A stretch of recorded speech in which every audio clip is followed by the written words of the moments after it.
Welcome back to the show, folks. This is the Upper Tier Podcast. If you could subscribe to the channel, hit the bell notification, drop a like on the video, all that good support that we want there. I'm thinking this is the 1000th video, if I'm not wrong.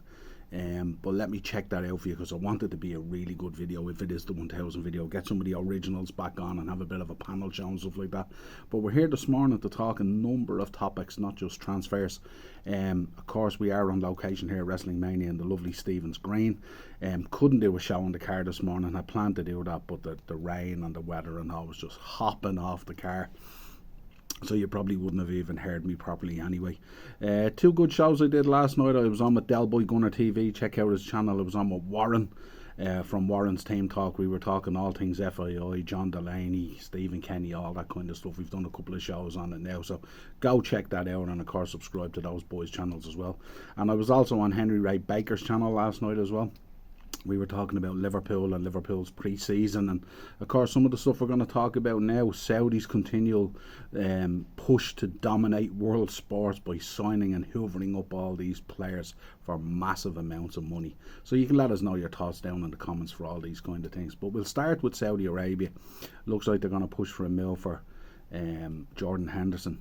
The talk is somewhere between 10 and 20 million of a fee and 700k a week, quadrupling his current wages at Liverpool.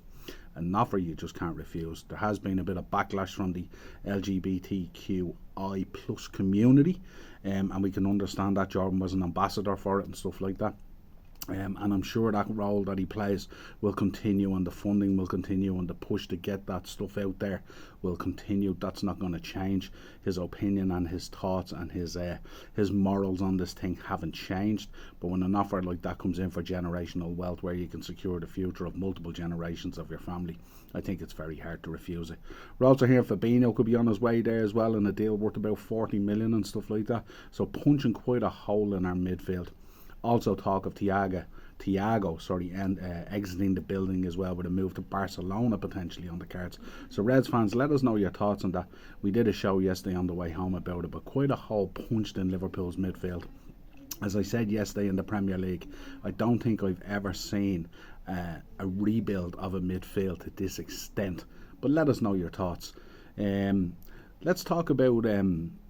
before I move on, I'm going to say we're going to do a show on Monday about Saudi Arabia, and we're going to do a deep dive into it and talk about all this, the movement that's happening on at the moment, what might happen in the future, looking back a bit at the past, and kind of delve into the dark corridors of football, as I call it, and you know, what the future may hold, and what it means, and you know, when this kind of wealth is entering the building and stuff like that. We'll talk about the live golf situation, the push in the tennis, the world, the ATP tour and all that kind of stuff.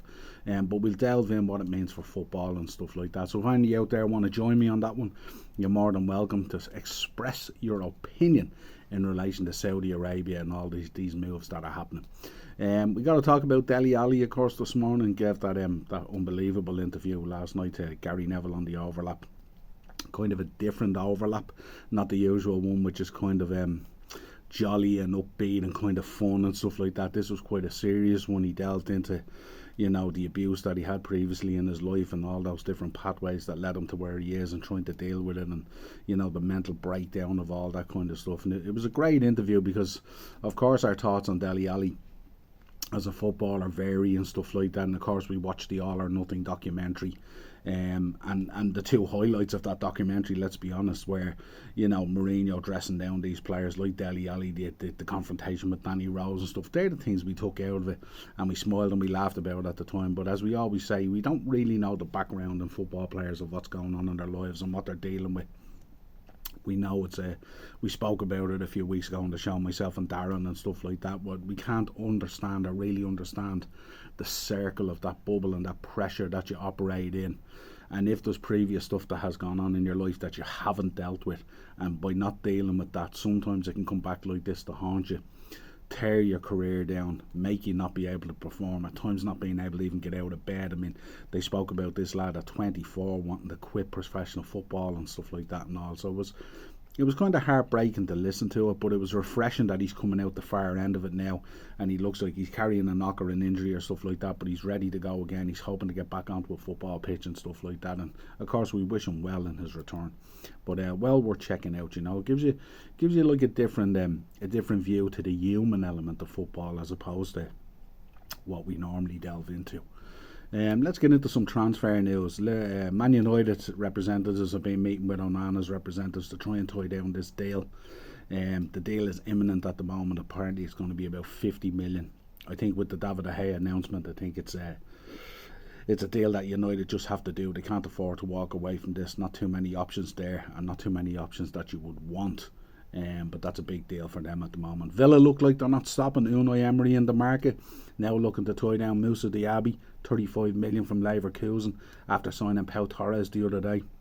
So Unai Emery getting fully backed by the Villa hierarchy there at the moment, and great to see it evolve and stuff like that. Could be a big season for Aston Villa this season. AC Milan have confirmed the signing of Christian Pulisic as the Chelsea revolution and exodus continues. I'm sure Chelsea fans won't be too upset at the boy leaving. His career has been hampered with injuries at Chelsea. At times on the pitch he's been absolutely sublime, but again, similar to ourselves at Liverpool with Thiago, if you're not available, you're not really much good to the club. We need players who are ready and available to play. Bit of anxiety in the Arsenal fan base at the moment.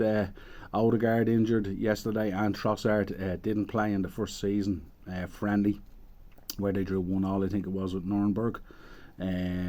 But a little bit of anxiety there about those two players. Are they going to be all right? We're literally 4 weeks away from the beginning of the Premier League season, so it's really important that both those players are available. On top of that as well, you got to remember they also need a number of their key players in the door and back into pre-season training as well. Declan Rice still, we've seen images of Declan Rice training in various different camps and stuff like that, but his transfer yet to be confirmed. So let us know your thoughts on that. The talk is it might be confirmed today. The lawyers have been kind of dragging their heels on it, and West Ham have been getting really frustrated at this, but the talk is the deal should be done today before they head out under, I think it's the pre-season tour of America. So that should be done. We spoke about Hendo, Fabinho and Thiago, all expected to exit the building, but what will be the next moves for Liverpool? Is the bid imminent for Lavia now? Are they going to look to Tchouaméni? Will they even ratchet it up even further and maybe go for Caicedo, or is the Caicedo deal with Chelsea too far down the line at this stage? That remains to be seen as well. We also have the situation with Man City at the moment as well. Riyad Mahrez having crunch talks with Pep Guardiola at the moment, with a bid from Saudi on the table and the chance to move there for all that riches and wealth. Me thinking Mahrez might exit the building as well. Man United at the moment, they've offered a players plus cash offer to Inter for Højlund, or sorry, Atalanta I should say, for Højlund. But they're not interested in taking that at the moment. They've rejected that bid, and the talk now is that they've come out that they're looking for somewhere around 85 million for the boy, where United thought they were going to be in the game at 35 to 50 million. It's now 85 million apparently. Looks like that deal's going to be very difficult to get done. And finally, Bayern Munich representatives have flown into London for talks with Levy at the moment, looking at a deal for Harry Kane. Can that deal happen, or will Harry stay at Spurs for 400k? And finally, Chelsea have rejected an offer from Inter Milan for 25 million. The deal is just way too low for Lukaku, looking for more like 40 million. That's a quick roundup today, folks. Let us know your thoughts in the comments, and of course always like, subscribe, share and hit that bell notification, and we'll talk to you again real soon. Cheers.